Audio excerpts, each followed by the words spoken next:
Okay, so now we can derive the Euler-Lagrange equation of motion. We're going to require that delta S is equal to 0. So let's write down what delta S is. So delta S will be equal to, it'll just be an integral before x of the change in the Lagrangian density.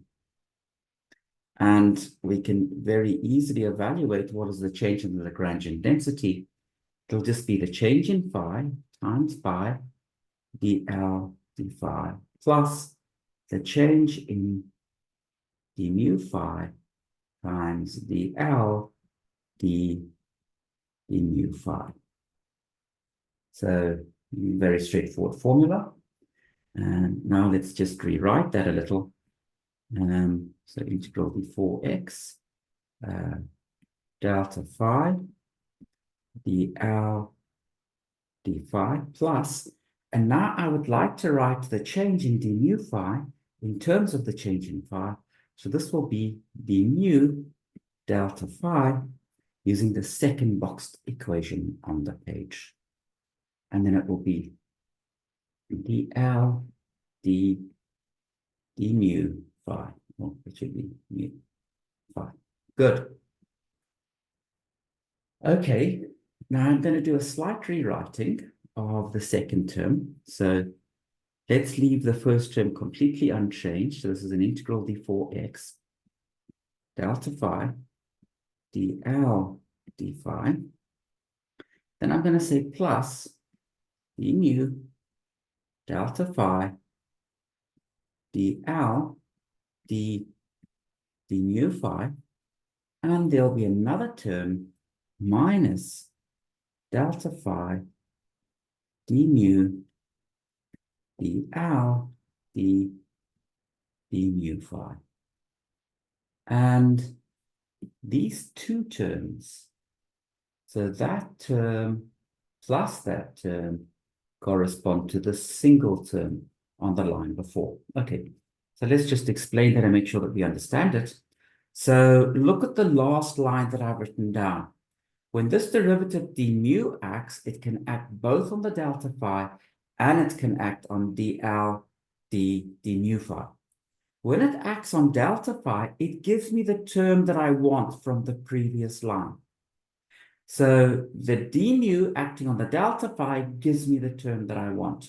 D mu acting on dl d mu phi gives me a term that I don't want, but notice that term cancels against the term that I've subtracted off. So after using the product rule to evaluate that derivative of the product, one of the terms cancels, and the term that remains is the term appearing on the previous line. Good.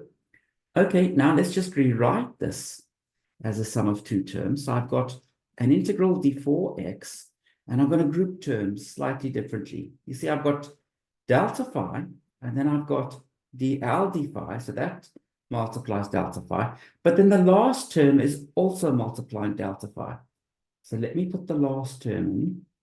This is dl d mu phi. Good. And then I've still got this term. And what you should notice, so by now there should be some bells of recognition going off for you. This term that we've got is the integral of a total divergence. And what did we say about this term? We said that this term was a surface,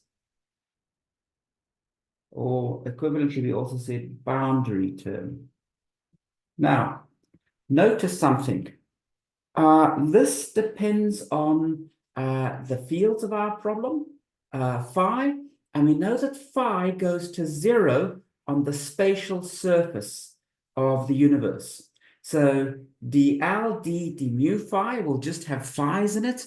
These are all going to vanish when you go to the spatial surface of the universe. Also, the field phi and the field phi prime will both vanish as you go to the spatial surface of the universe. So delta phi will also vanish at the spatial surface of the universe. So the terms from the surface and boundary terms that correspond to the spatial boundary of the universe, those will definitely vanish. But we still have to consider the terms at the initial time and at the final time, which are not necessarily at spatial infinity. They could be at some finite distance. But for those terms, we know that the variation of the field will vanish. The variation of the field vanishes at the initial and final times, so that, in fact, the contributions of the surface or boundary term that correspond to the initial time and the final time also vanish because of that red boxed equation.